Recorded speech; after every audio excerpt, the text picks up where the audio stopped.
নমস্কার বন্ধুরা, শুভ সকাল। অনন্যা রান্নাঘরের রেসিপি নিয়ে চলে এসেছি। দেখো, কড়াই বসিয়ে দিয়েছি, মাছের তেল হবে। দেখো, মাছের তেল আছে, আলু পেঁয়াজ উচ্ছে সব ভেজে নেবো। আগে তেলটা পরে দেবো, একসাথে ভেজে নেবো।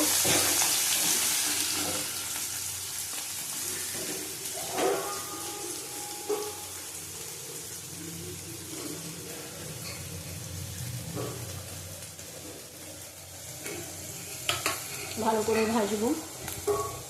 দেখো এটা,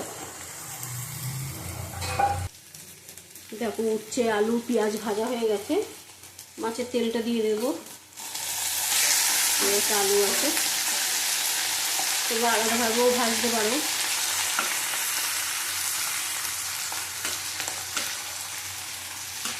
মাছের তেলে অল্প তেল দিয়ে করতে হবে, নাহলে অনেক তেল বেরিয়ে যায়।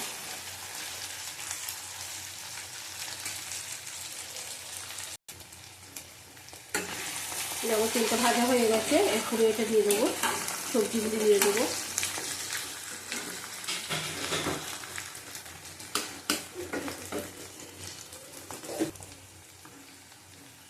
দেখো এখানে আছে লঙ্কা, আদা কুচানো, রসুন কুচানো, পেঁয়াজ আগে দিয়েছি, টমেটো কুচানো দিয়ে দিলাম।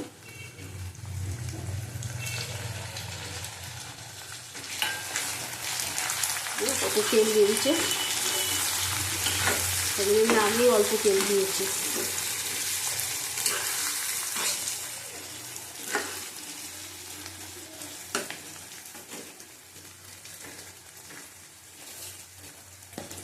এবার দেবো হলুদ,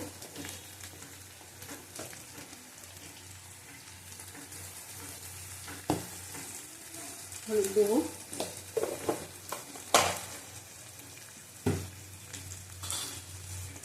একটু কাশ্মীরি লঙ্কার গুঁড়ো দেবো অল্প করে।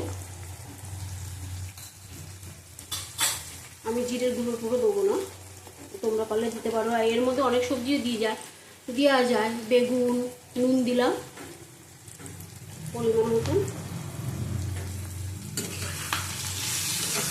বেগুন, তারপরে তোমার পটল সব দেওয়া যায়, আমি দিইনি।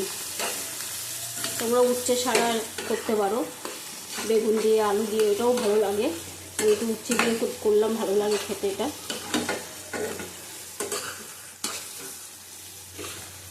আঁচ কমিয়ে দেবো, দিয়ে এবার আস্তে আস্তে হতে দেবো।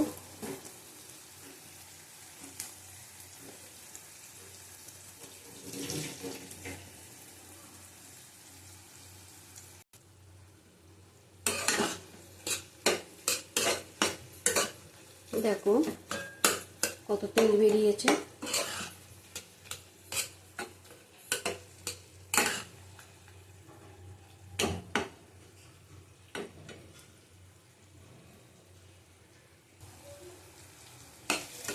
দেখো সব সিদ্ধ হয়ে গেছে, একদম গলে গেছে। এবার নামিয়ে নেবো।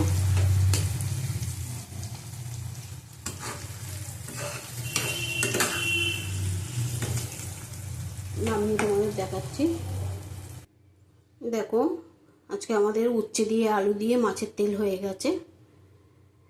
কিন্তু যা তেল বেরিয়েছে, এত তেল খেলে মানুষ মরে যাবে। এই দেখো, এই তেলটা খাবে না, ফেলে দেবে। এত তেল খাওয়া উচিত না। আমি কিন্তু খুব কম তেল দিয়েছিলাম, মাছের তেল থেকেই এত তেল বেরিয়েছে। এর মধ্যেও অনেকটা তেল আছে, আমি উপর থেকে নিয়েছি তেলটা ফেলে। কখনো এত তেল খেও না, তেল খাবে না কেন, মাঝে সাঝে খেলে ঠিক আছে। আবার অনন্যা রান্নাঘরের রেসিপি নিয়ে কালকে আসবো। টাটা, তোমরা ভালো থাকো, সুস্থ থাকো।